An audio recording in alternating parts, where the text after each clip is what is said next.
Hello everyone and welcome to another Science Cafe. Tonight here are Professor Joe Petersburger, public speaking specialist and founder of Sell Yourself courses, and Sara Bonet, fifth year medical student and president of the neuroscience section. I believe that all of you know the concept of speed dating. People are rotated to meet each other over a series of short dates, typically lasting from 3 to 8 minutes, depending on the organization running the event. At the end of each interval, the organizer gives a signal to the participants to move on the next date. At the end of the event, participants submit to the organizers a list of who they would like to provide their contact information to.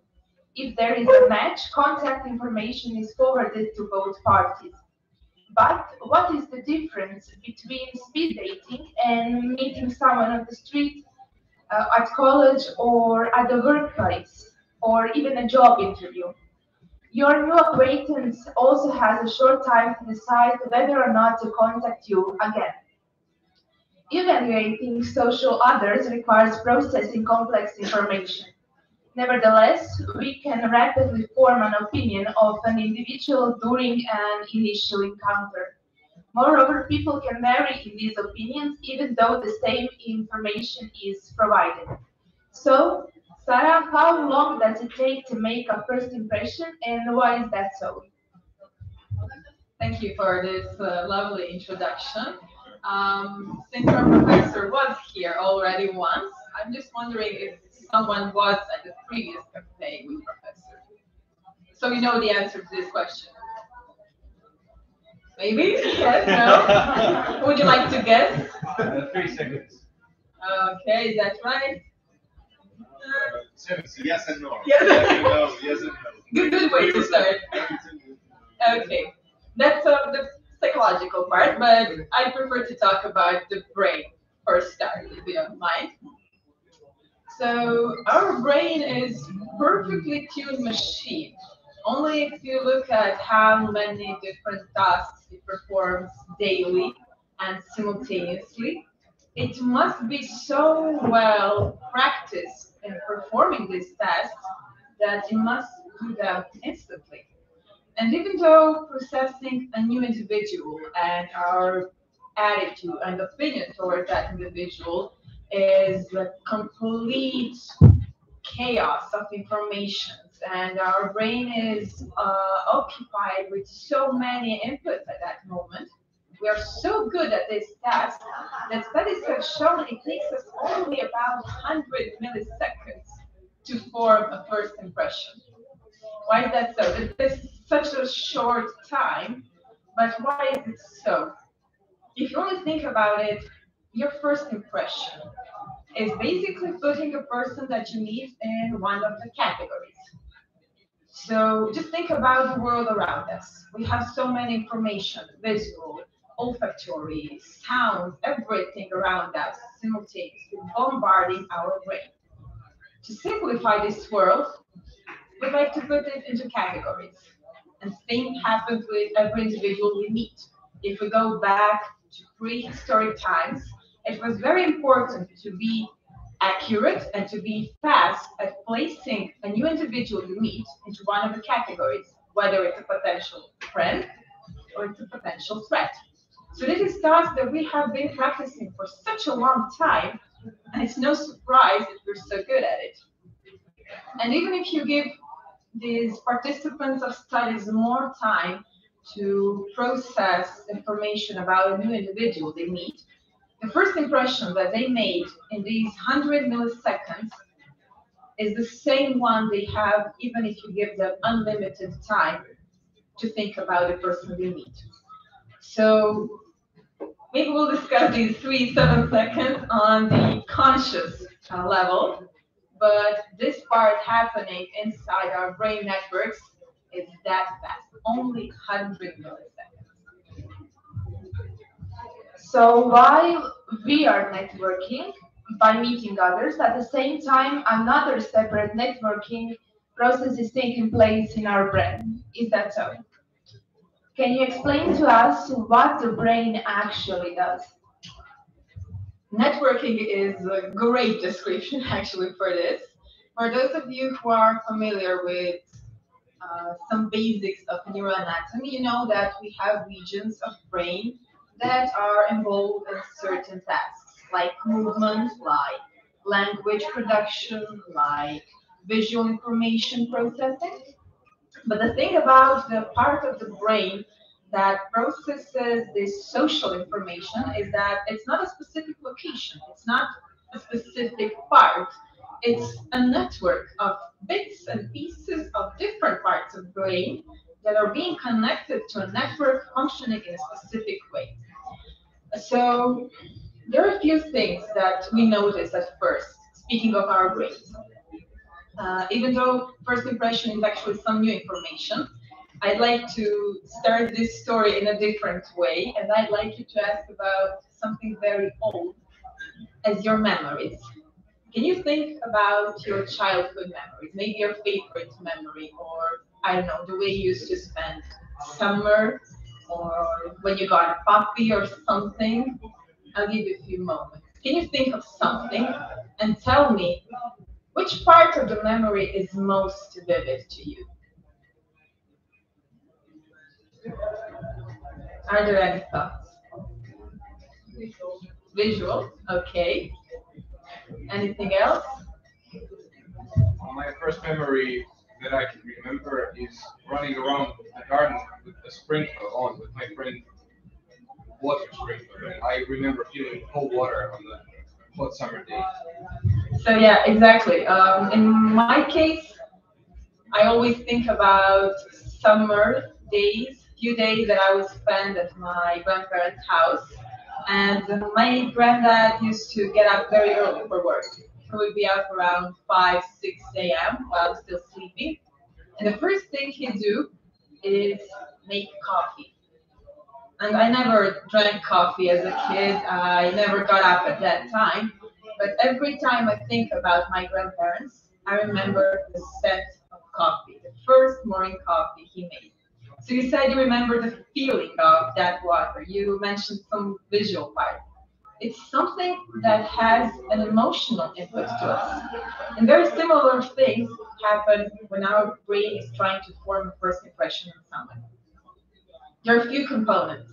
Most definitely, our body posture is very important information to process. Second, we have the smell. Fragrances, the scents that we notice about a person can tell us a lot about it.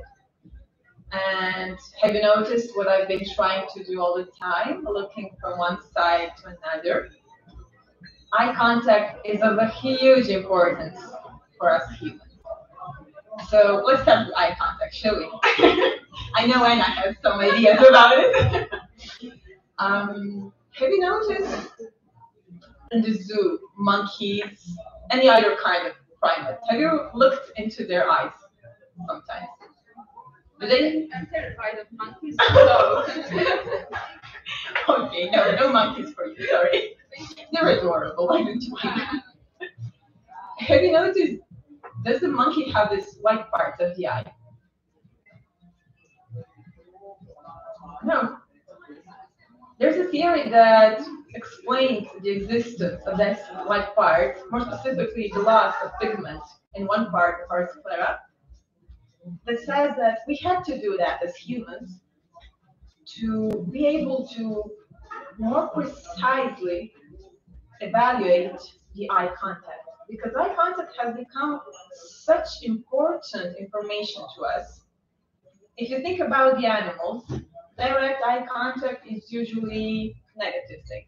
If you're walking your dog and another dog in a walk or a stray dog approaches your and he's staring at your dog, it's usually not a good sign. It's a threat. But for us humans, direct eye contact has totally opposite meaning. And direct eye contact with someone is usually means some kind of affection. And it helps us build trust. It helps us start producing oxytocin, and it's the way how mothers connect to their infants, not only mothers but fathers as well. And there were a few studies, maybe more popular online, that said that we do exactly the same thing when we watch our dog into his eyes, direct eye contact. So usually there is a specific part of the brain that's in charge of processing visual information. When it comes to eye contact, it's not the same part. We have a specific little bit of brain called fusiform gyrus that is responsible only for processing the visual information when it comes to other people's faces. So if I look at this cup of coffee or this glass of water, I'm not using the same part of the brain as if I'm looking at your face. And it's not only the fusiform gyrus, it's the way it connects to other parts of our brains and the ones that are involved in processing our emotions. So eye contact indeed has a deeper meaning to us. There's this cingulate gyrus, and it's the way it is connected to another part that's hidden inside our brain and called insula. And it shows that this phenomena of social gaze, looking into each other's eyes, activates the connection in between these parts in a specific way. And there's a difference in a way they connect and activate, interact, whether it's eye contact that's looking towards us or the eyes that are looking the other direction, trying to avoid our look. Besides eye contact, scent or smell is very powerful to us. And all the ladies know how to use perfume to seduce a guy, right? But it's not only these artificial fragrances and perfumes. Studies have shown that we are capable of determining some sort of personality traits about a person that we just met based on their body odor. Why is it so? In different emotional states, in different moods, we produce some sort of chemicals, whether it be cortisol, a state of stress, whether we're happy most of the time. Our eccrine and apocrine glands activate in a different way. So people who are experiencing stress, fear, anxiety most of the time are usually one type of personality, unlike the people who are happy and relaxed most of the time. And believe it or not, only by the scent we are able to determine whether the person is keen to neuroticism, so it's on that side of the scale, or it's more relaxed and happy person. Both men and women can do this, but the funny part is that men recognize another happy woman based on their scent, but can't do the same thing when it comes to another man. On the other hand, females, women are way more successful. What is going on with this? Okay, yeah. Thank you. That's about the first impression. Okay. Females and women are way more successful at this, and we can recognize both happy men and happy women. The same thing goes about whether we think of someone as trustworthy or dominant. And babies, children, as well as adults can determine just in this brief moment, just in this short time of the first time you meet someone, whether we think of this person is trustworthy or not. As we age and get older, adults can also determine whether this person is considered a dominant character. Why is that interesting? Nowadays, we don't think of dominance and aggression as a good characteristic, and it's definitely not if you're not able to control it. But back in history, we go back a lot of years in history, in prehistoric times, aggression meant that when it's a situation where you're confronted with another individual, when it comes about who will grab the shelter, who will have the food, who will win the fight and save your life, being aggressive and dominant meant that you will be the one who survives. And for choosing your mate, your partner, that was a very important characteristic. One more thing about no, now we're just like jumping all over the history, and let's go back to these modern times and artificial fragrances. Did you know that if you wear perfume, you will definitely be more perceived as more attractive? But it works best if the person that is trying to make an assumption about you, create an opinion about you, is a female. Males do not respond to artificial fragrances the same way as effective as females do. But if you are applying for a job and if you are thinking of a job interview, wearing a fragrance that is typically considered a male scent will help you get more dominant position. Unlike if you wear some feminine fragrance, you're not considered as a good manager most of the time. And it's all happening unconsciously. We're not aware of this part. So what else should we discuss about our brains? It's so interesting that we do not have a specific region deciding our first impression on any kind of social information. It's called social brain, which means it's network inside all these brain parts, bits and pieces of every single part that decide how we will process this information. And remembering the first impression is not unconscious. Unlike everything else about a first impression, we remember the first impressions one time ever. So whether we like it or we think it's important to remember it because they were very, very intense first impressions. And the part of our brain that's in charge of this is called the medial prefrontal cortex, and it's activated in a different way when we just collect information and make some first impression. Let's say in traffic you get pulled over by a cop that you'll probably never see again in your life, and you don't care about the first impression you made. But when it's someone that had a strong impact on you, that you like maybe, or you perceive as a threat, this part of the brain is being higher in activity, and it is connected to other parts of the brain responsible for memorizing this first impression and then building it up later. And if you know about making memories and remembering information, it's usually the hippocampus that's in charge for this. But when it comes to first impression and our social information, hippocampus practically has no meaning. So it's definitely a different set of brain functions that's in charge for social information and completely different set of parts, unlike the rest of our functions. Thank you, Sarah. Now that we have explained the brain networking, let's turn to social networking. From the moment we meet people, we start forming judgments about them, and these initial impressions influence our response to any new information we learn about them. So, Professor, can you tell us what is the power of first impression?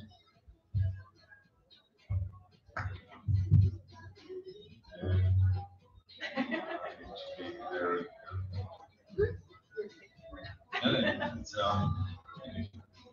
there are so many things you told about already, and okay, it's extremely determining. This is something very important, and just because of preparing for this course, oh my God, okay, I don't know how distant I need to hold this mic. Do it.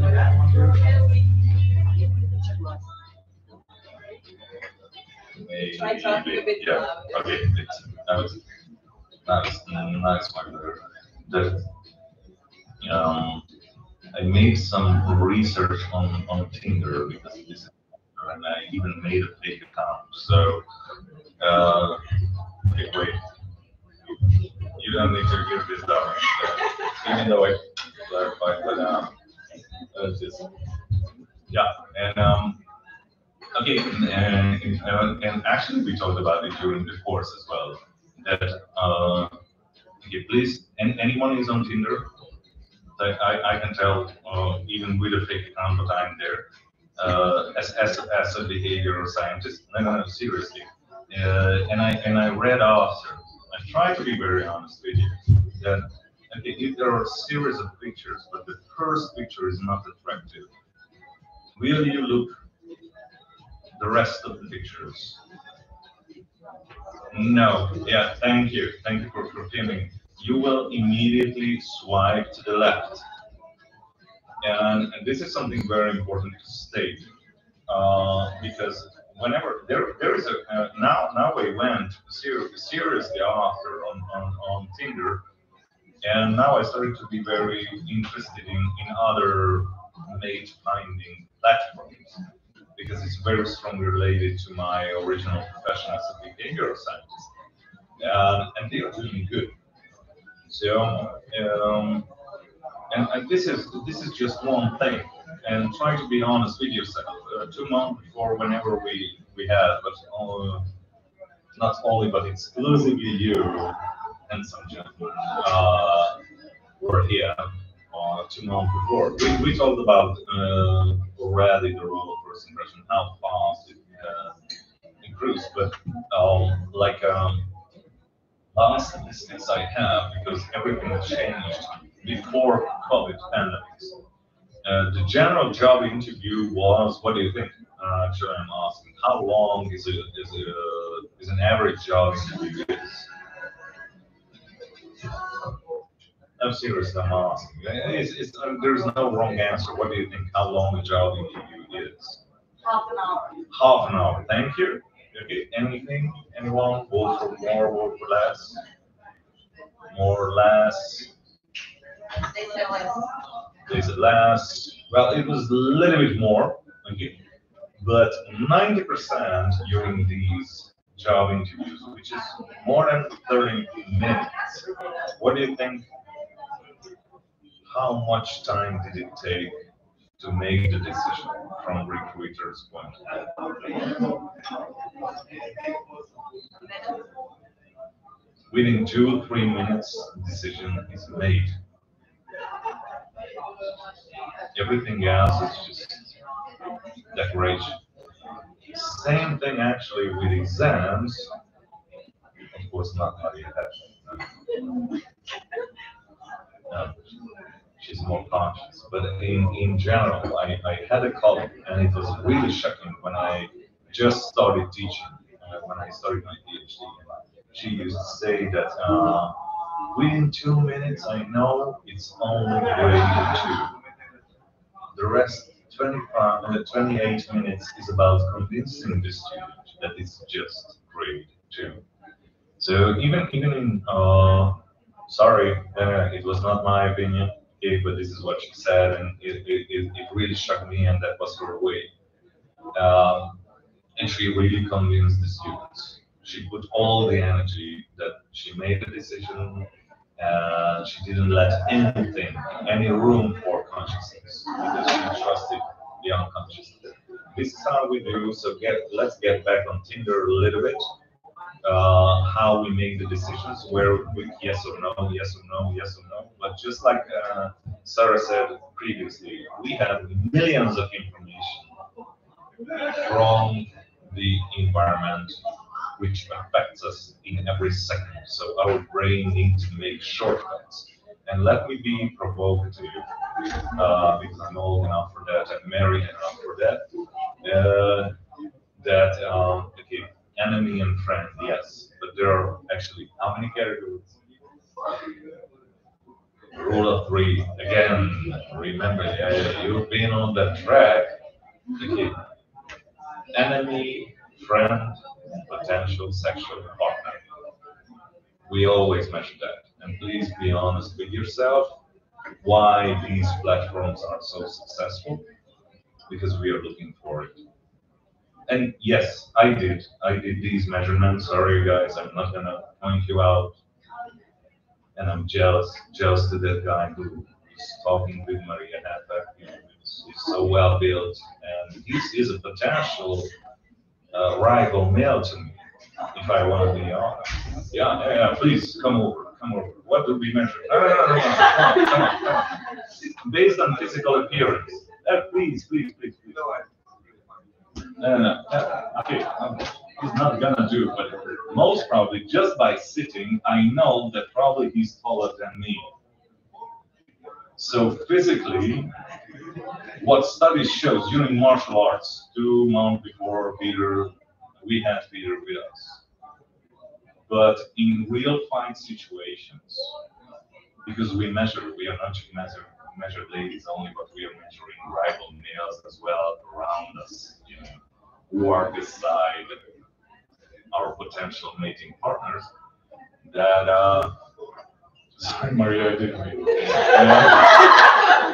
But no, just by sitting, because I'm trained, and we are all trained. We are all trained. Our brain work like that. He's most probably taller than me, so in a real fight situation, he most probably gonna win. And he's in this annoying white t-shirt showing his muscles. And even though I'm going to the gym, but that's another thing that most probably, if I measure well, his shoulder is wider. This is another thing what we measure. If it, oh, come on. Okay, I have an injury as well. Don't try to. Don't try to. And his beard is darker than mine. Okay, so, and he's younger. So he is a potential rival male, for sure. And I'm attentive to that one as well whenever I have it. Okay, believe it or not, of course, it's gonna affect us even during the job interview as well, or in an exam situation.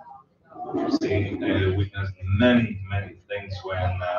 Okay, I told about it. Don't mess it up. If you appear on an exam and you are looking amazingly hot and pretty, and you have a less successful lady examining you, you are in a disadvantage. Don't do it. Don't do it in a job interview because you will be treated as a potential rival female. And males are way more easy what they detect on a female. And I'm sorry to say, but I can say it. It's quite easy. My time is way more easy. I used to test my students. What men measure? What do we look at on a lady at first? Any ideas, by the way? There are two famous studies which were repeated. One is with very few costumes, and they included priests and nuns as well, and results didn't differ at all. So what do we check at first? Physical characteristics, but what exactly? If you have any idea.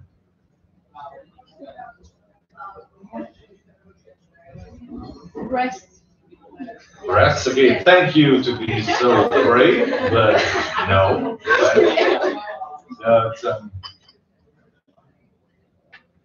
okay, just by the time you try to be as brave as myself after taking off my ring.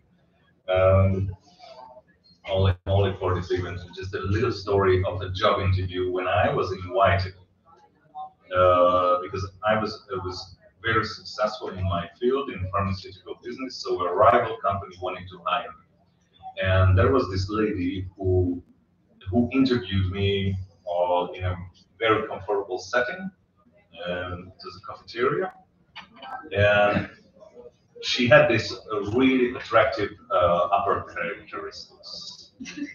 Um, and she didn't dress properly, so I lost eye contact, honestly. And I can hand it.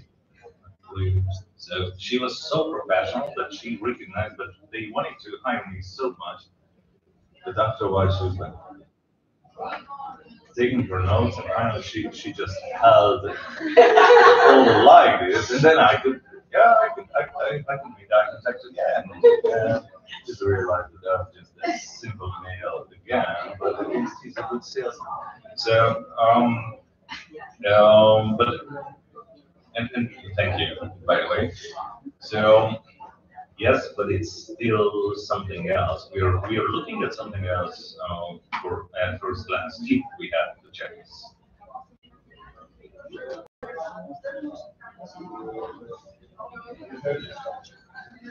Eyes. So Eyes. oh, when you are in clothes, yes. But no, because what Sarah talked about, and just let me remind you that all our unconscious reactions and instincts are written in our genes, and they are selected somewhere around 100,000 years before prehistorical time. But we are carrying the same genes, same reactions, no matter what environment we are living. So try to think back then, and okay, if you have an idea or not, let me reveal its waist hip ratio. This is what we steer at first, if we have the chance. Facial characteristics are extremely important if you are dressed up, and especially if you don't have that decolletage that you have so beautiful. Yeah, I'm sorry, but this is who we are, and there's a reason. There's a reason for that. But we're always okay, enemy, friend, potential sexual partner. We are always looking instantly for successful reproduction, genetic reproduction. Sorry about that. Okay. I haven't seen. Have you seen the Sex in New York series? Anyone? Okay, I haven't seen any, but at least accidentally I've seen one part when the lady said that I'm not fertile, and she just lost all attention from men around, even though not everyone went for sex. But if there is no risk of being pregnant or not, if there is no risk, there is no threat, it's not exciting at all.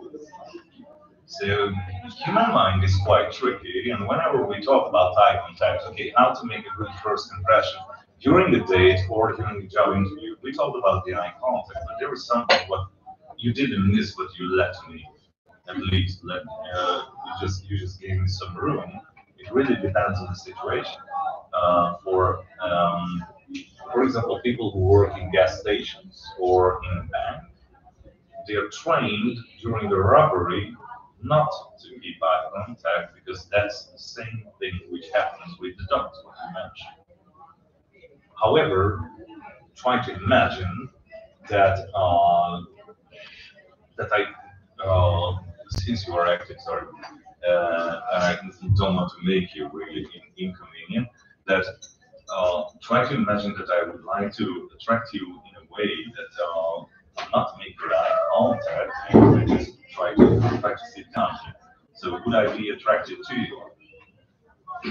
Well, no. Most probably not. So for sure, but there are several factors as well. So eye contact is extremely important here. But if you talk about, you mentioned the zoo, and in Germany, there was a famous accident, not this recent one, when the male gorilla was trying to protect the little boy. I don't know, some of you remember, but they found it risky, so they shot the silverback to death.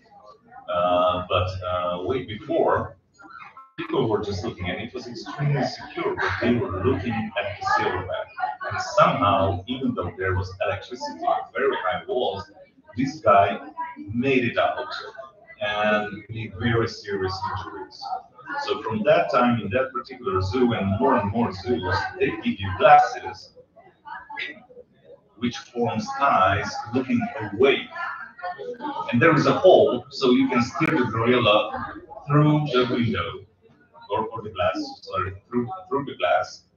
But the big picture shows that you are looking away, showing that you are not dominant.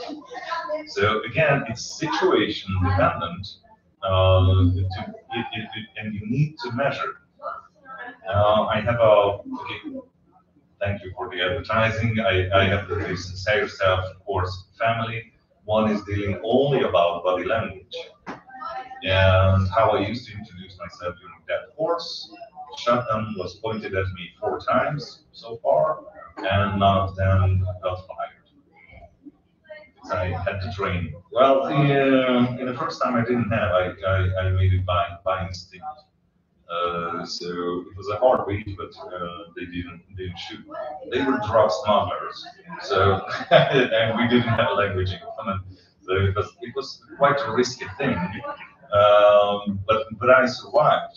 However, try to imagine another kind of situation, and there are many things in common again, just like about fragrance, that if it is a date, use it. Yes. But if it is a job interview, it can be determined, the outcome, for sure. Your dressing will determine, and it's very exciting whenever we talk about during my courses that come up. Okay, how you dress can really determine the outcome, and it can be extremely positive if you are on the date, but it can be extremely negative if you are in an exam or a job interview. So, and if well, actually, I got the task of, yeah. What are the three most important things? Um, Even get volunteers now, test them later on. well, can, but okay, wait. So to develop a first impression, which is in common during the okay, it's very important during the job interview, exam situation, or a date. One is the eye contact. Is extremely important. This is one thing. The other thing is the smile. Simplest way. Unfortunately, I always play these games, and I trust me that this this whole life, because I received this question from my students many times. That, okay, where can I practice? Well, okay, if you want to practice public speaking or attraction or anything, go for catering, because then in within a day you will meet with hundreds of people, and you will have the chance to practice a good first impression all the time, all the time. So it's a good way. But eye contact is one thing. The other thing is smile, and the third thing, if I could point it out, is your posture. Again, it's situation dependent. What do we talk about? Eye contact, smile, posture. What could be the proper posture if you would like to attract someone?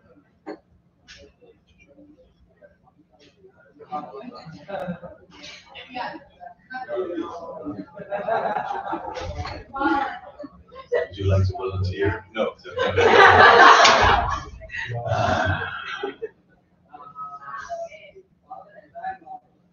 Maybe we could ask Professor before. Yeah.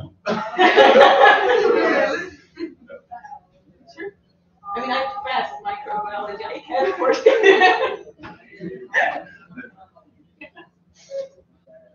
Okay, because actually, Professor Hecker, can we ask you, because you observed how did I behave with that waitress in the restaurant 2 days before?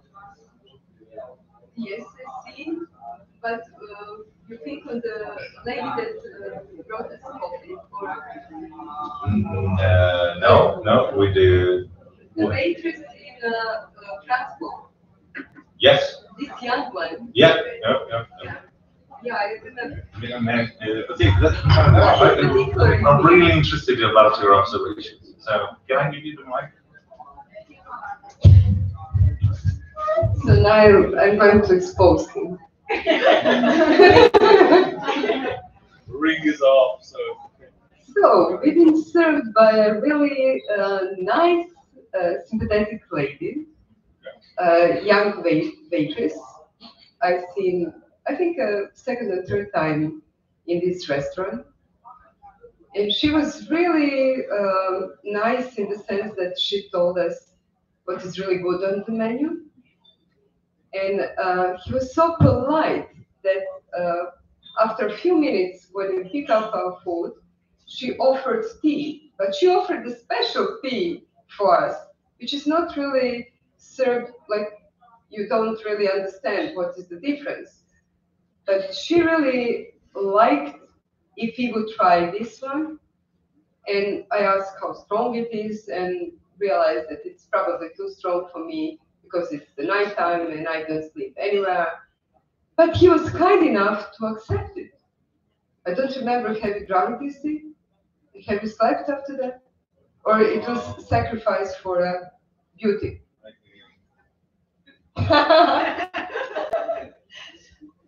Third option. Yes. Third option. Yeah.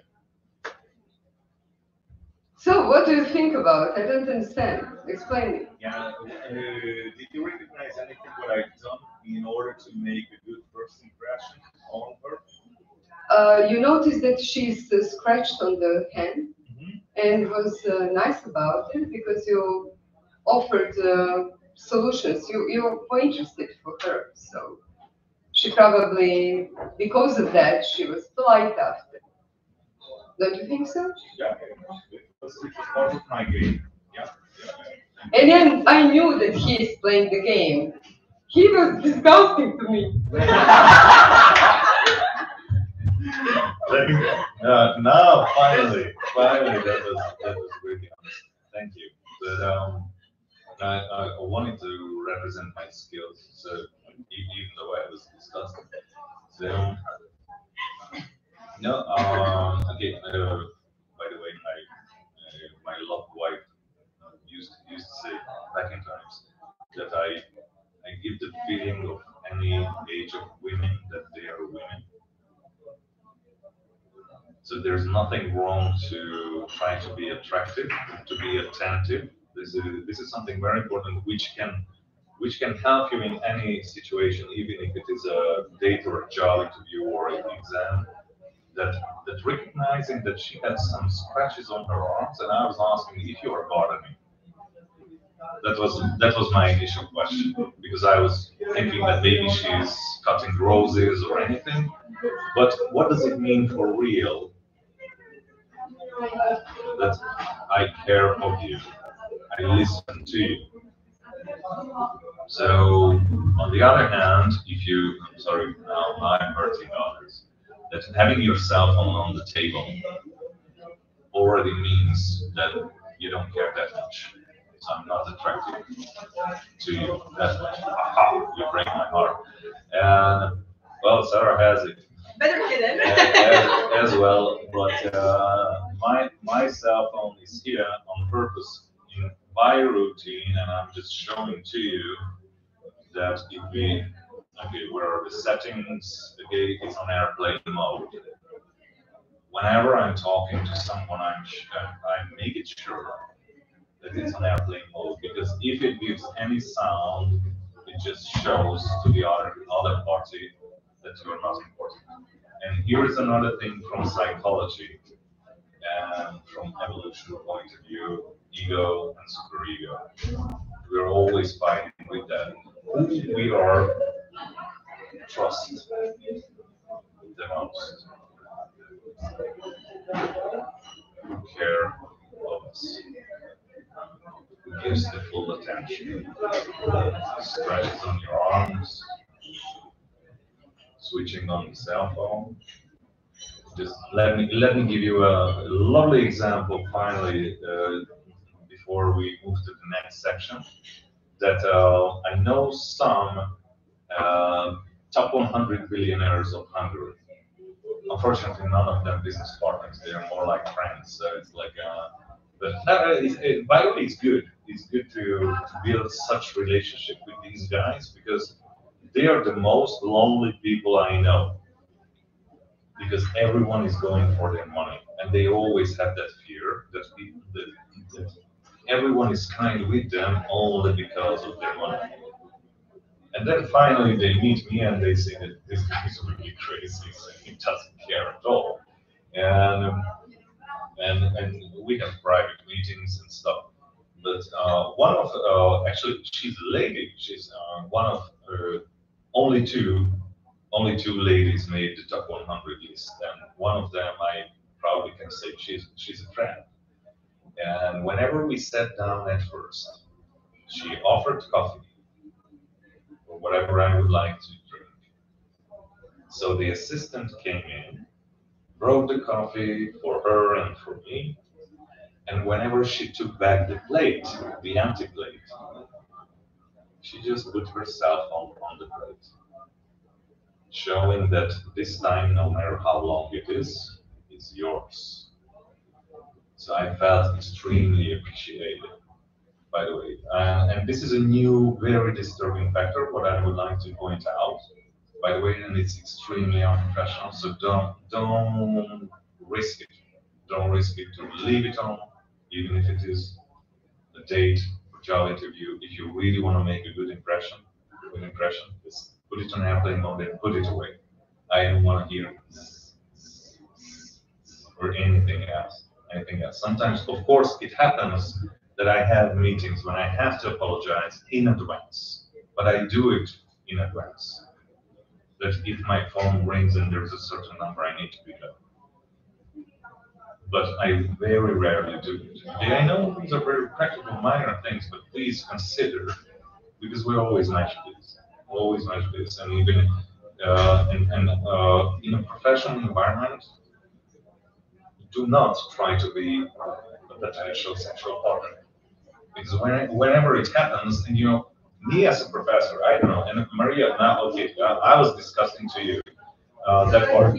No, I like it. I like this scene. But okay, how do you feel? Because I strongly believe that since ladies knows much more about this topic, they are playing more with this. But even men try to manipulate as well sexually during exams. Yes. So did it happen to you, and how do you feel about it? Yes, and it lasted like 5 minutes and he failed. Yeah. Okay, so it's like there are a lot of rumors. There are a lot of rumors about it, but in my case, they failed. They failed very soon, and there was one that was the most harsh, even when she pushed so hard that finally she ended up crying on the hallway. I'm not proud of it, but again, there are some rumors, but don't believe it. Maybe there can be always you always can find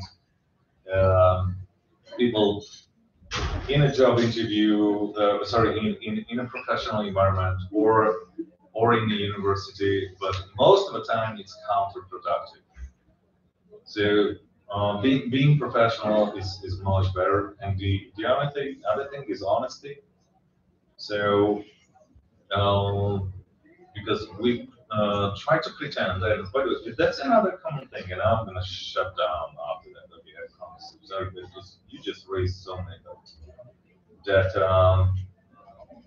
okay, this is my interview at National Geographic at your age. Sorry, I have to say it's your age now. But I was 23 that time, and I delayed 1 hour from the interview of my lifetime, National Geographic headquarters with a senior editor. But we just got into a classic US traffic, and I delayed 1 hour. And this editor was a male, but it didn't matter in this situation. I will get to this. I tried to apologize and try to act someone else who's not me. And we do it many, many times during dates, exams, or job interviews. But there is something what we always forget. Who is in front of you is always a senior. Senior to you, which means way more experienced than you and way more relaxed, because I'm not risking my life. I'm not risking. I'm just there and making decisions, and then there will be another one and another one and another one. But during that time, I'm collecting huge amount of experience. So I felt that I'm in the wrong way, but luckily he stopped me and he said that, look, I really appreciate that you're here and you apologize. And actually, I made it. Whenever I've seen that we're not going to make it, we just stopped by, pulled over, and made a phone call that we're going to late. A friend drove me, this is why it's plural, but it was only on me. And but he said that, look, I have a short meeting, so you just stay in my office and I will come back in a couple of minutes. It took me a couple of years to realize that he didn't have any meeting at all, by the way. He just found me so promising, but he's seen that I'm just acting someone else. So he just gave me the time and the chance, to be honest. But luckily, I could realize that, okay, he's over on thousands, over 10,000 of interview, exam, whatever, you know. If you have Professor Haffer, how many students did she meet with? So no matter what you try to act, we see through on it. We see if you're real, and if you are in an important position is like being, sorry, I'm again pointing Professor Haffer. You know, we are making life and death. You are passing or not. Will you be a medical doctor or not? We are making these decisions. So we see through all acting because we are trained, basically trained genetically and by practice. And the more important you are, the more people are trying to act. They're trying to lie to you. So whatever is paying off the most is to be honest. No matter if you are a weaker candidate than the other, but you are honest, then you will be reliable. And at the end, even in a personal relationship or professional relationship, which counts the most is reliability. Can I count on you in any kind of situation or not? This will be the determining factor. So this is my closing thought, by the way. And it will win many times our consciousness as well, because it's a process. It's a process because we have unconsciousness, but we have the conscious part as well. Okay. Thank you. I believe that everyone is interested in how it would look like in reality. Therefore, we need a few volunteers to help us. And the professor will reveal to us the secrets of what we do well and what we do wrong, and how to improve that wrong. Who is ready for a speed date? Do we have any volunteers? Yeah, okay. Emil, great. Would you like to take your seat? And maybe one more couple?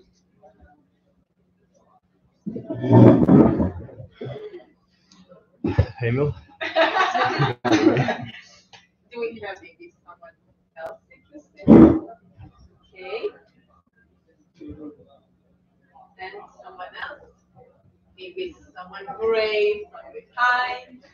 Nothing scary will happen. You know, speed dates are 3 to 5 minutes, and I said, so you'll survive. No one? No brave music here. Nothing. Pick someone. Don't make me. Would you date me then? No, not even me.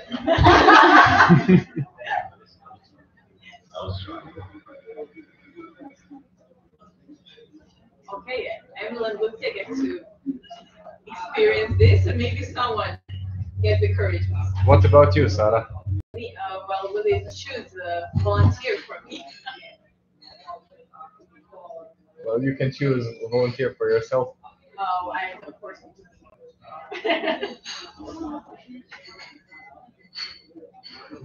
The one that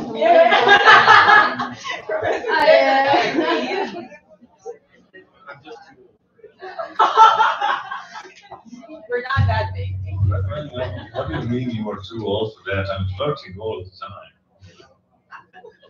I'm flirting all the time. I always try to give a positive impression. At any age. Have I given a good impression on you?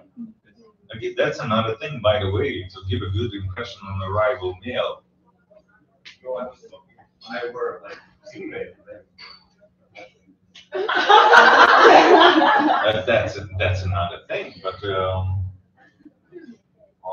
we have the other waiter, no, because there was a waitress here as well who I tested, and I was asking if she would come over tonight. Unfortunately, she's not here, but I'm gonna check until you start your conversation. And now I was asking if she's here for her shift. And she said she's just gonna finish by 6, but she might stop over. She's not here, but I'm gonna check. No, but I really felt that we are in a good way. Oh, come on, just a nice conversation is beautiful, isn't it? Okay, I have my anchors. Look at them avoiding eye contact. It's for me. It's way more easy to concentrate on one couple, for sure. But then No need. then I will. I'll check over there. Yeah. Here, Okay, thank you. and you enjoy your time.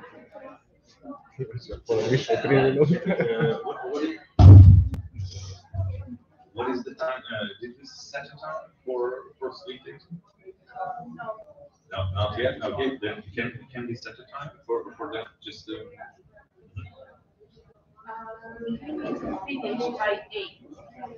So I think okay, then it's 5 to 8 minutes. So we're gonna give you 8 minutes. Do you know each other? Not at all. It's very good. Very good. Okay. If you don't do that, I'm gonna start to flirt. Amazing Croatian lady. And then we do. I'm gonna ask is what is your impression? No, it's important to understand a couple things for sure. And I will talk with gentlemen, and maybe I will ask him as well to be part of the process. I just the host. I can be a host and a volunteer at the same time. Yeah, I know Renee was there. We are shy. It's Well, it doesn't have to be romantic. no, it's no, not at all. I mean, no, wait, no. Wait. Okay. Before you start, and you still suppose. I cannot believe And what? that he is resisting. It's okay. Nakon 8 minuta promijeniti vizuru, malo se drugčije odišao sa ono Now spavanje. you cannot A to je miss što sorry, I didn't want to scare you.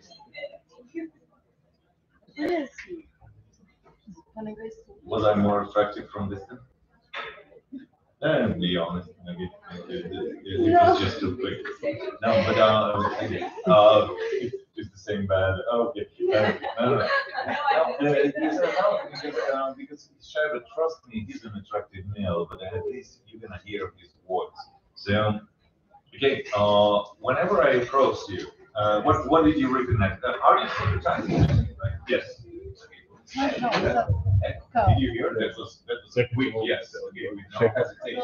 So it's and because it's no hesitation, again, reaction time matters a lot.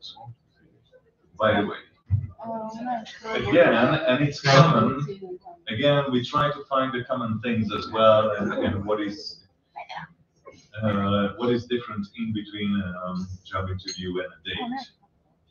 But any kind of hesitation, and this is what they measure, for example, in like FBI agents, for example, whenever they try to detect if it is a lie or not. If there is a hesitation, it's definitely not honest. It's a typical lady answer is maybe. What does maybe mean? Sorry? No, thank you. Thank you for confirming. Yes, maybe means no. Exactly, but we are foolish. I mean, we men, we are foolish, and we try to believe that, oh, maybe, so I still have a chance. Like, anyone seen Dumb and Dumber movie? You know, is it what is my chance? Is it 1 to 1,000? No, it's more like 1 to 1,000,000. Oh, so I have a chance. No, no, come on, man, you don't. Okay, why did you? I'm getting back to this attractive gentleman. I don't know. Why they were already coming? What is his name? Mario. Mario. Okay, he's Marian, by the way. Marian. Very good. Okay, how did you recognize? How did I make connection with you? You gave me a hand. You said hello, but it is necessary to that, but no worries. Name doesn't matter for sure. For man, not at all. Shape is way more important, by the way. Yes, and attractiveness of the face. So, sorry for us, but we remember you. We might not remember your name, but yes, we remember you. Okay. Not the name, not for sure. Okay. What else? I did not pay attention to too many details. Sorry. Did I look in your eyes? Yes, it is. Absolutely. Thank you. I noticed that. Have I smiled? Not too much, maybe A little bit, not that intense. but flirty, but like. Well, I didn't want to flirt with you because I was already jealous. That you are joining Professor's company. Yeah, you're right. Yeah, yeah, but still, I try to be polite. We are getting to the point. Yes, what else? I've been relationship for like 12 years now. Oh, he's way older, so I have to work very hard. Yeah. What else? What was my posture? You're friendly, but serious. You're still. You pretended to be interested in what I was talking about. Yeah, yeah. Well, at least I pretended. Okay, thank you. All right. He's good. By the way. Okay. Can we measure their 8 minutes? Sure. By the way, and then we just observe. So The stage is yours. the stage is yours. Anyone is measuring? It's Okay. 8 minutes. Yeah, Now. time's up. So okay, start to do, and we're gonna. Okay. From the beginning, I'm Emil. It's Lucia, nice to meet you. Where are you from, Lucia? I'm from Donji Miholjac on the border with Hungary, and I'm here. I have been living here for 2 years. And what made you move? College? Yes, So you're in your second year. yes, I am. Although I should be third year, but I took a year pause. Me too. I also took a gap year. What was it like for you? It was an interesting experience. I thought I would enjoy the freedom, but it quickly got too repetitive and boring. So I so I couldn't wait to get into some kind of freedom. What are you studying? I'm studying biology here in Russia, Also, like right there. yeah, I know which year. On my third year, but I should have already been on my fifth year. So I took like an absolvent year, like a gap year, but then I got too carried away with like everything else instead of college. So I just took another year.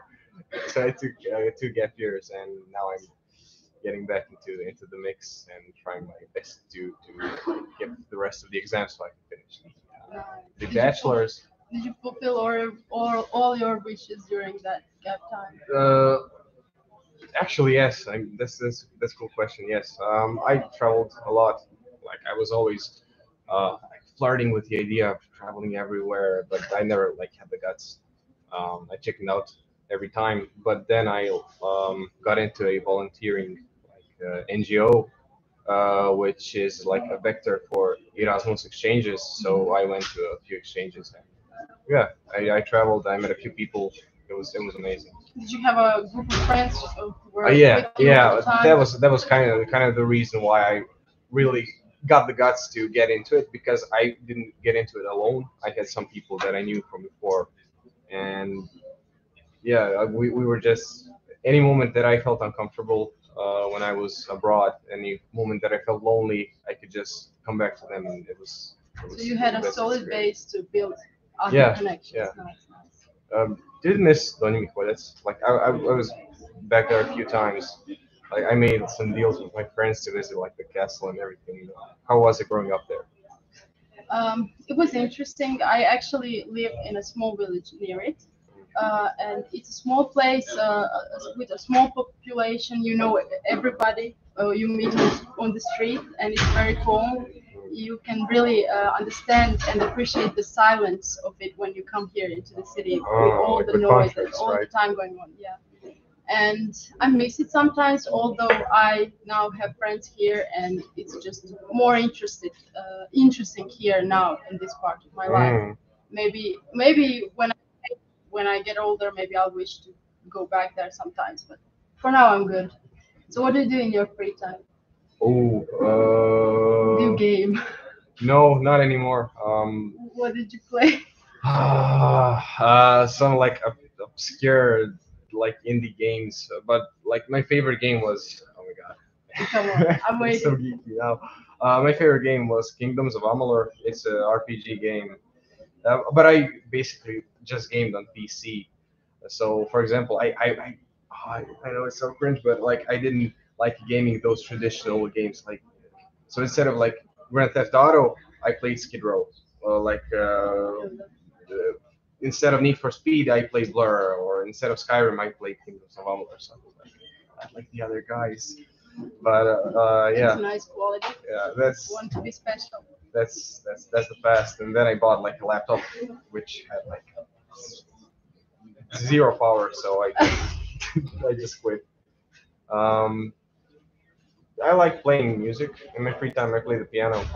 Um, I like little travels with my friends. So, for example, to pop up, I like hiking. I like nature.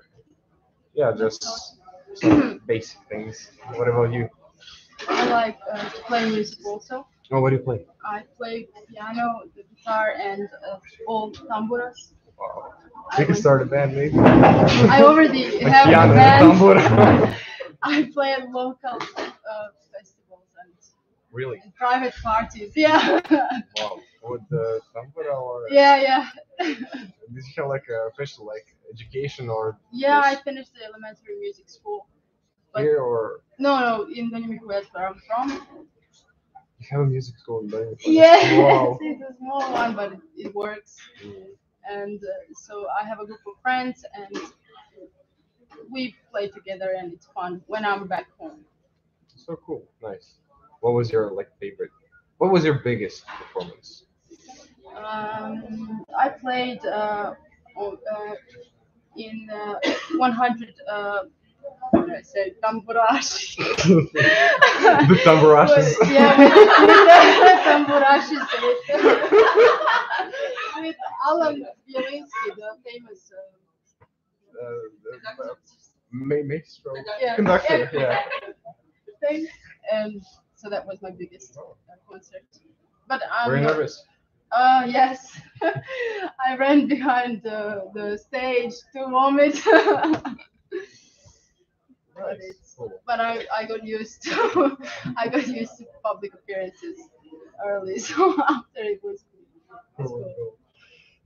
So I can't remember anything I do in my free time. Whenever someone asks me something, I hate the questions when I need to list anything. Yeah, me too. Me Anything too. in That's exams. why I just Please list skip this or through. that. No, my Yeah. brain just gives up. Just say you're a tamburash and that's it. Tamburashi, yeah. Mm, how do you sleep? I have a very, I would say, neat sleep schedule. I never, I never ever miss my time to go to sleep, even when I have exams, because I have found that to be not helpful at all. The most important thing for me is to get 7.5 hours of sleep. Then I can function the next day. That's a really like amazing quality because I could never like develop a stable sleep schedule. And from all the like medical students I know, they either have like an apocalyptic sleep schedule or they like have a grandpa sleep schedule like from 8 p.m. to like 6 a.m. or something like that. So I wasn't always like that, but do you have any tips maybe because I'm really struggling. I don't know. At first I forced myself to follow that schedule, but then later on it just comes in natural. Now I can't, even if I want to. I can barely force myself to stay awake, and that's a big problem when it comes to parties or Yeah, when you birthdays. go out, right? You see me in the corner just. There's always that one friend that like the whole group is like vibing and everything. There's this one friend who's Yeah, like, that's me. Okay, Unless I- time is up. Sorry, we cut you. So we We forgot you were It's been fantastic because we tried, we really tried to involve more people in this conversation. But okay, the question is, no. Sorry, our audience is, well, most of them out there. So let me be polite. How did you feel in this conversation? I give you the mic, Okay. better, and then just. Yes. Oh my god. A little bit more distant, yes. I felt unusually relaxed. I mean, for this kind of situation, speaking in front of so many people, I just felt normal. Didn't matter to me that all of you were listening. Okay, I'll just take the mic. I extremely appreciate that you took this challenge really in front of others that were listening. So it was very ready. But I'm asking, how did you feel during the conversation? Were there some peaks or ups and downs? Can you recall certain situations when, for example, he was more or less attractive to you? How did you feel about the dynamics of the conversation? If you could give some feedback on it. Yes. At first, I felt that we were nervous to start.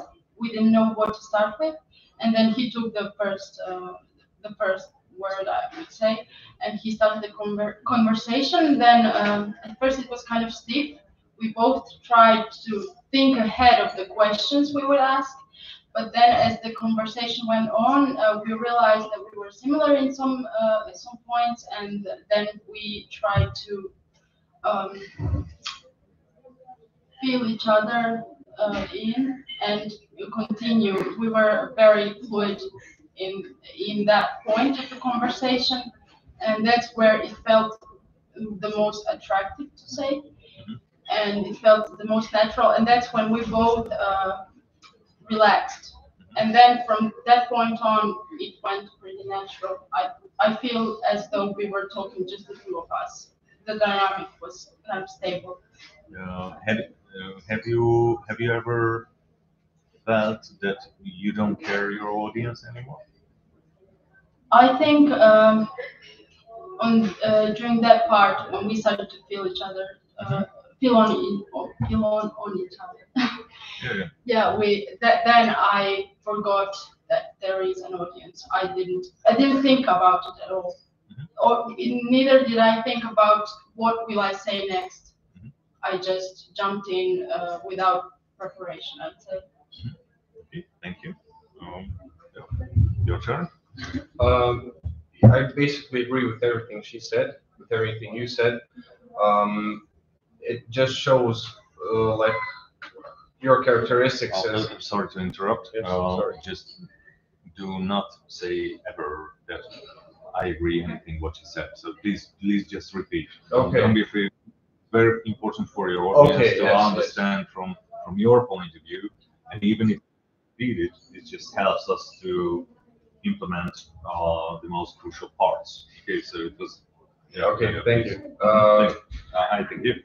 So, okay, I would just like to say that it shows a lot of your personal qualities and characteristics, like the fact that even though we were surrounded by an audience, like it just took 1 or 2 minutes for me to like breathe out and be engaged with the conversation and be relaxed and be present and mindful in the moment.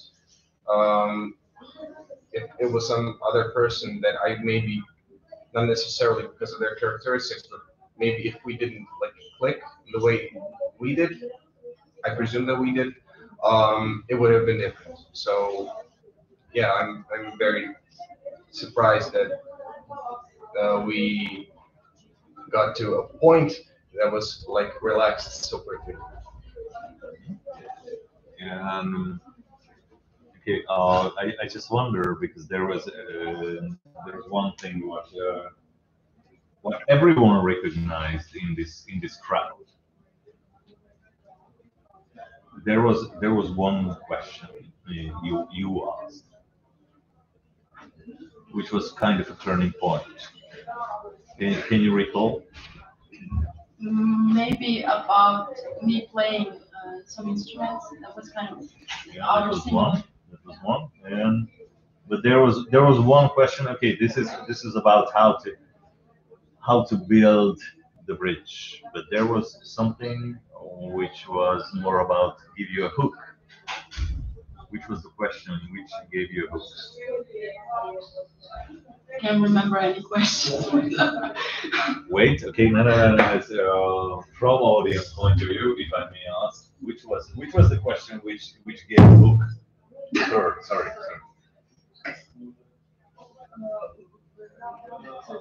What? Which was the question from him which gave her a hook, and actually everyone was lost.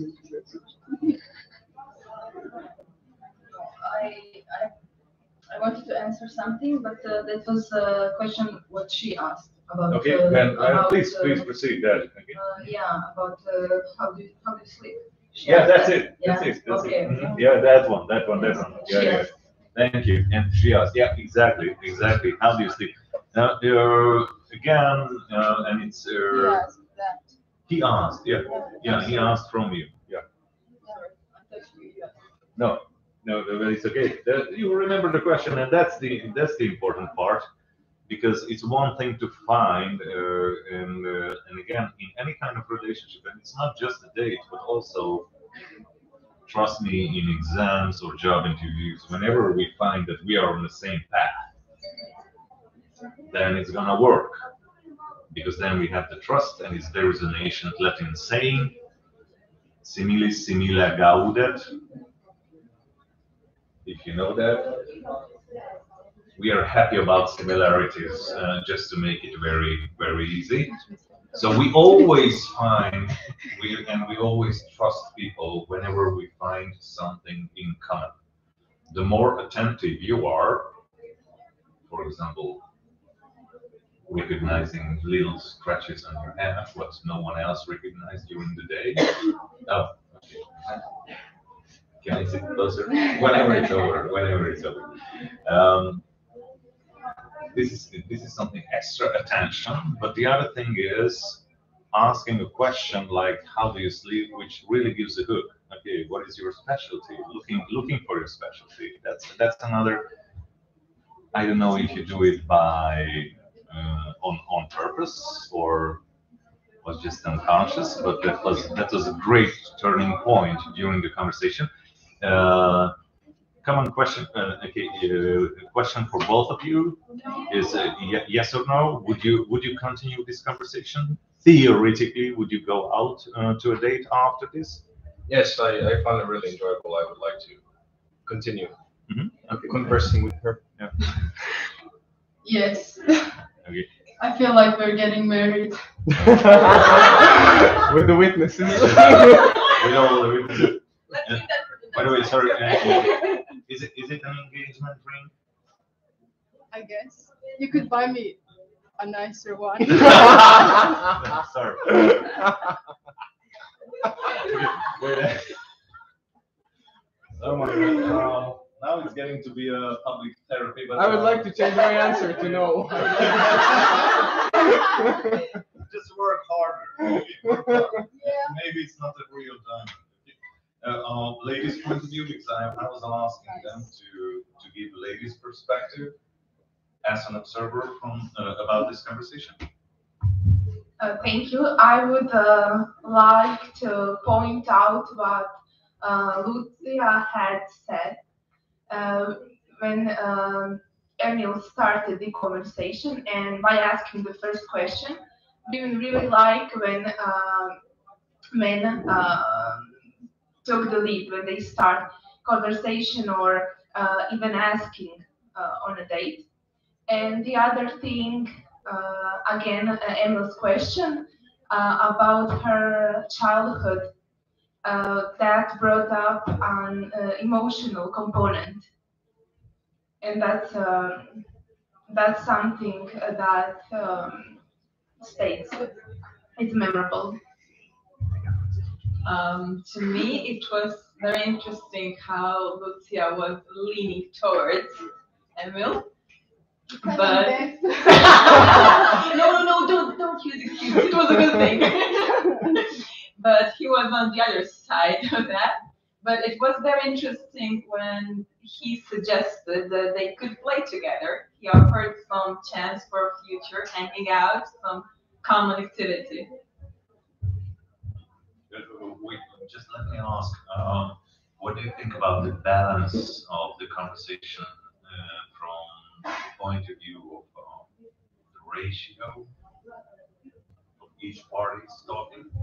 If you've seen that. I've sadly skipped a part of the conversation for some technical things, but the part that I saw where they got both more relaxed, both of them were involved. Maybe Lucia is a bit more talkative and relaxed, so she took a bit. But it's okay. I mean, they have quite an audience here to judge them. Of the balance. You said that I shouldn't say that I agree with Sarah, but I agree with Sarah. Still, in my part, okay, I have a lot, but I try to cut it short, and I would love to give the chance for other observers as well. If you would like to raise your voice, it was very nice. But by the way, because we can learn a lot from this situation. The one thing I want to point out, always with positives, the balance of the conversation from the point of view of the amount you've been speaking was quite balanced, and it was very nice, because if someone speaks over the other, no matter what your personality type is, then it's not healthy. Definitely. So you need to be careful. Have you recognized when was the moment when she leaned back from the table? He started speaking louder. Louder, but what was the topic? Do you remember? He started to talk louder because he was. Okay. Thank you. Yes, exactly. It was about games, what you're really passionate about, and you were starting to talk about it louder. But the other thing is something which is really distant from her, and that was time. I mean, I'm not quite sure how familiar with the games he was talking about. She asked me. Okay, it's one thing, okay, but again, that was an obvious body language sign that she's not, even though she was asking, she's not interested in that part that much or in that detail. So she leaned back. The other thing, by the way, you showed way more obvious interest with your body than you did. Ladies, what was the difference?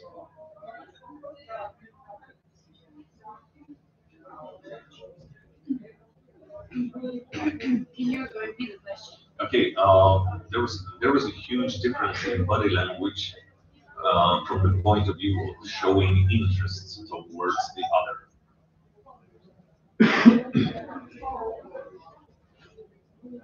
Well, he was sitting in the same position all the time, and she was leaning on the table trying to get closer to him. Maybe it's because you're deaf, but at the end of the day, you were still a lot closer to the table than he was. Yeah. So it's like, again, it's very, very important that ladies are much better at manipulating males. And it has four wheels. Oh, Lord. Really? So it's like, and you did so, and it was amazing. Really. So, high five. High five. However, there is something what So we can try it out. yeah, what you might hear me without it. This was your position. Yeah, it's way more attractive actually. Now I start to like you.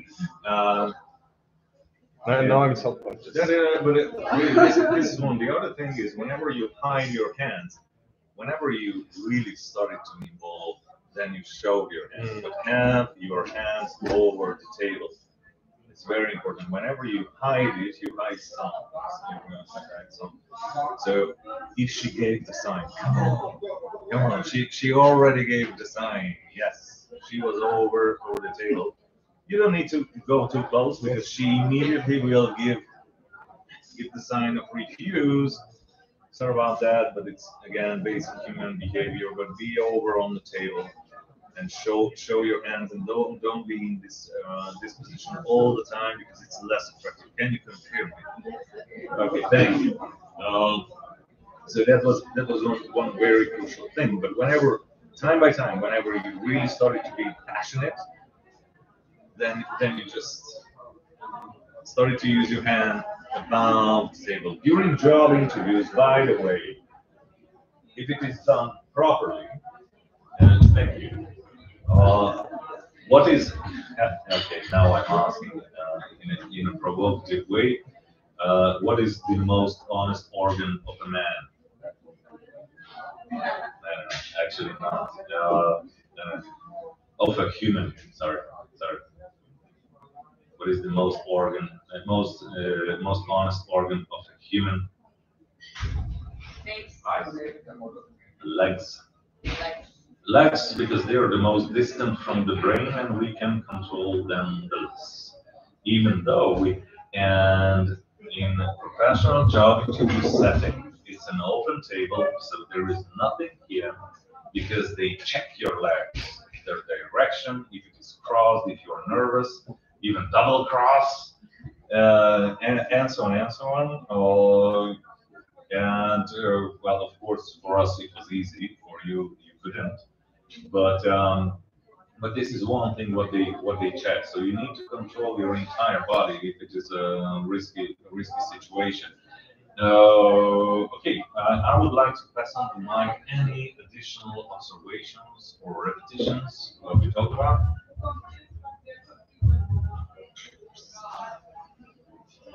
Do I just mention some of my observations? Yeah, please. Well, what I noticed, maybe it's because I connect some of the behavior she did. I connect to myself. So maybe in the first couple of minutes, I noticed a lot of hand movements, which I do when I'm nervous. And the conversation was not that tense for you to need to move your hands that much. So I guess maybe it was some sign of nervousness. And I noticed her like shaking for the first half, and after that it stopped. So I guess that was the sign of her being completely honest and just completely relaxed. And also, he changed his behavior when she struck him with that games question. He was instantly moving a lot more on the chair and going sometimes more forward towards her. So I guess that's what I noticed. Okay, thank you. What she said about video games. I didn't notice the body movement because I sit here, but I don't know if that's a thing or if it's just me. But when she kind of pulled back, he immediately went like, "Oh, it's so dumb, it's so cringy." But I like, I don't know, I don't. I guess he kind of got the vibe that she doesn't like video games, but I don't like when people. I don't like when people form their opinions when they see my reaction. I want you to prove me wrong. So I didn't like when he said, "Oh, it's so cringy, it's so," because he saw that he didn't like video games, so he tried to make her like him. But I don't know, I didn't like that. If I was at her place, I would want him to prove me and show me what he likes about video games and maybe change my opinion about them. So that was my observation. Okay, how would you, if I may ask, how would you, what would you suggest him to do instead of that? No, because we need to be constructive. I get your point, but it's very important to give some suggestion. I don't know if I No worries, it's your point of view, and we respect that, but have some. no, when it's easier for me to put myself in his place. So when I'm in a conversation and I see that a person does not agree with what I say, I usually like make a sarcastic comment like, "What do you not like about that?" So I can change, so I can give my point of view. Because when I don't do that, I just get nervous and act like he did because I don't know the person and we obviously have a difference in an opinion about a topic. So I usually like make a sarcastic comment and then state my opinion about them. So, Can you pass on the mic? Anyone? We have to keep an eye on time, so if there are no from opinions. Well, and still, or Sarah, do you have a suggestion for this part from communication point of view? Or I'm just asking, okay, whenever you recognize some boundary like that, it's still important to show attention. And actually, he tried, but if you say that, for example, okay, just really, for example, that I don't want to bore you with this if you are, or something like that, to show the respect that, okay, I just got the point that you're not really interested in this one, so I don't want to waste your time with that. So and I just move forward to switch topics and just slow it down. Like, okay, this is something I spend a lot of time with, but I just don't want to make you bored. So and we just move to another topic. Can you accept this strategy? Maybe you don't have to. You don't have to. I'm just trying to give a general advice, which generally working. I cannot give an ultimate recipe for sure.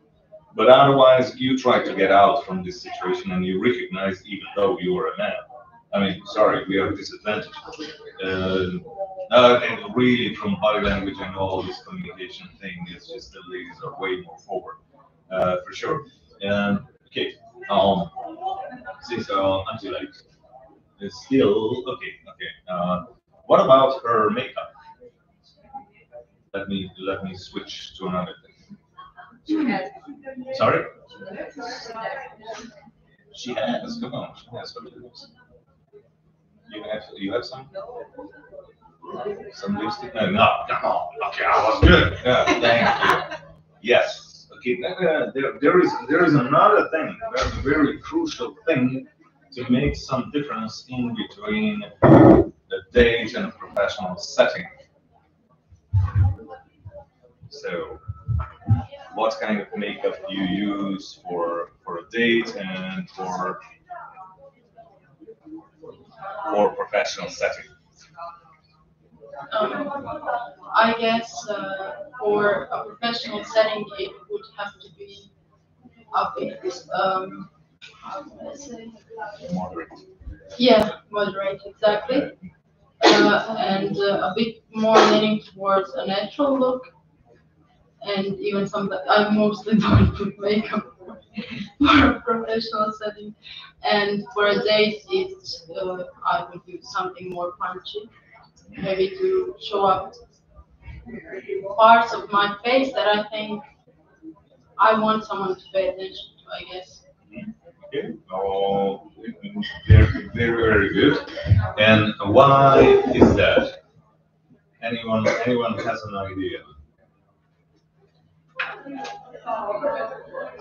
Why is it so important to use very different makeup? And now we're not talking about dressing because we don't have the time for that one, but just the makeup. But it's very important because during a date, whenever we sit down to the table or professional environment, it's mostly head and shoulders. So let's concentrate on makeup. Yes, yes, please. Well, in the business that I work in, it's usually considered to wear less makeup because you want to look more professional. I'm a nurse, so I know when I have a little bit more makeup, someone would not consider me as serious. They would think that I'm not as professional that I should be. So we are not allowed to wear any makeup. But when I want to go on a date, I usually enlighten the parts that I like about me. So it's lips or eyes, so that he looks more at it. Okay, very good. And just keep the mic. Why is the difference on a date? Why do we use or you we sorry ladies? Why do ladies use more intense makeup? Well, I don't necessarily wear more makeup on a date because I think if he likes me without the makeup, he will like me with the makeup. So Sure, but still during the date, makeup is quite fun. So just let us help understand why it's important. well, I don't wear makeup for others, so if I feel beautiful enough, I will be more confident in the conversation rather than I'm not. Okay. This is one thing. The other thing, which is really crucial, that and it's physical. That this is a typical date setting. What are the light settings here? Very dim and Way lower. So whenever you would like to, and we talk a lot about eye contact, and actually Sarah mentioned as well that showing excitement, it's a very minor but unbelievably important instinct or a stimuli what you can give is whenever you did you recognize whenever you see the white part? Because most of the time your eyelids are covering the iris. So whenever we recognize that little white part, that shows real excitement. Whenever ladies have more intense makeup around the eye, even us disadvantaged males can recognize that you are making eye contact with me. This is what about that one? What about lips? Lipsticks. Lipsticks. Why is it so important? And we will get back to the eye as well. It shows excitement. Whenever you are excited, and you will be more attractive to a male if it is intense, but since it's low light conditions, it has to be more intense to be visible. But whenever you are excited, then you will have more blood in your lips. So it will be more red, and we know that if it is shiny, it's even more attractive. But in low light conditions, it has to be more intense. Whenever you mess it up, you have this intense makeup during normal light settings, then it's just what the hell is going on? Too much everything. Too much everything. What about again? Let's get back to the eyes a little bit. Why it's so important to have proper makeup around the eye, which is still has to be moderate. No worries. So it doesn't have to be too strong. How many medical students we have here? Right, Danny, have you heard about atropine? Yes, Atropa belladonna. Do you know the story? Courtesans in Roman Empire, they used the extract of this plant, Atropa belladonna, beautiful woman. What it means, which helps to dilate the pupil. And now recall the first part of Shrek movie. Whenever Pussycat showed up, dilating pupils.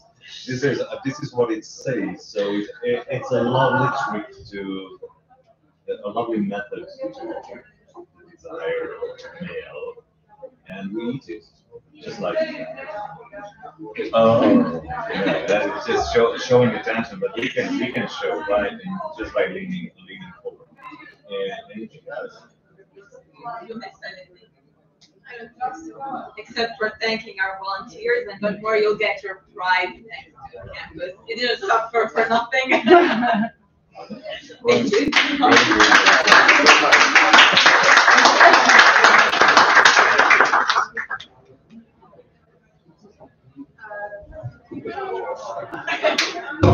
Okay, you're back.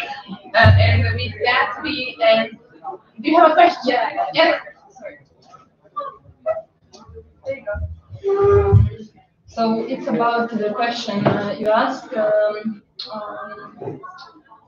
about how equal they were speaking.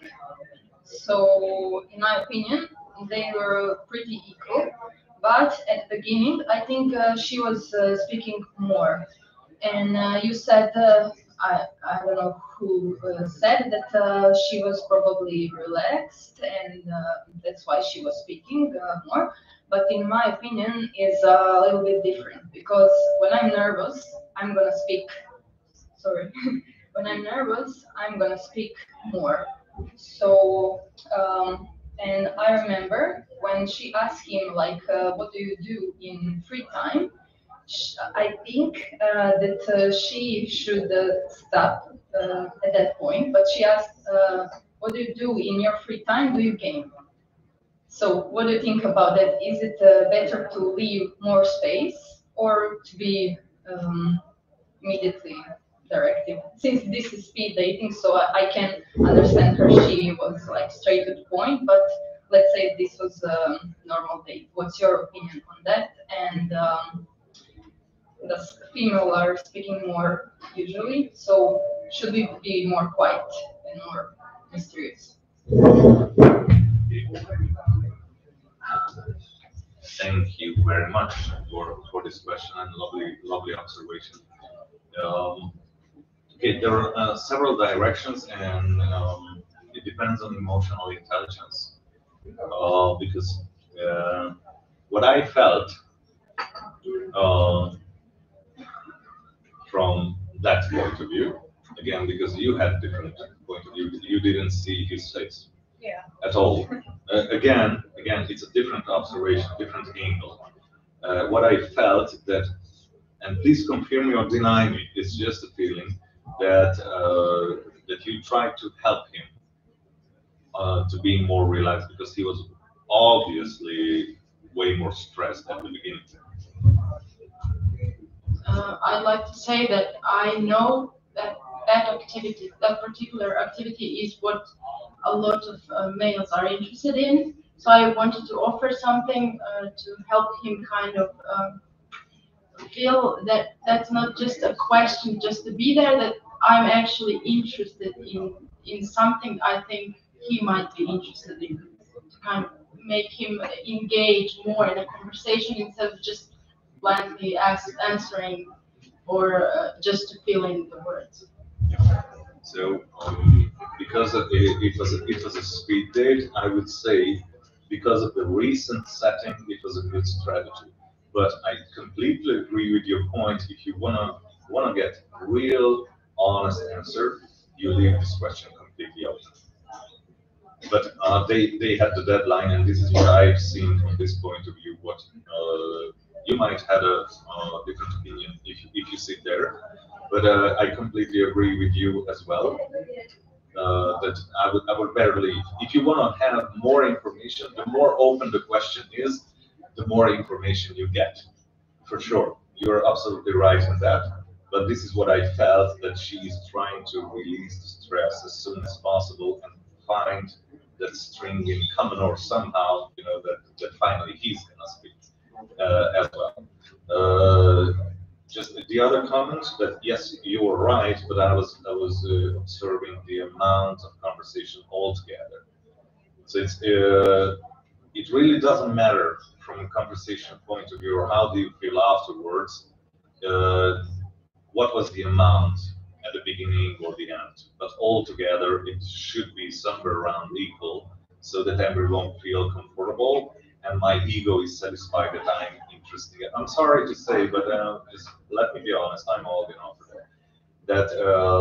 That it's very important for all of us to feel special, and all together, the sum has to be somewhere around 50%. Have I answered Yes, yes. all your questions? Yes, thank you. Okay, thank you. Okay, thank you. And now we are ending another Science Cafe. Thank you all for listening and participating.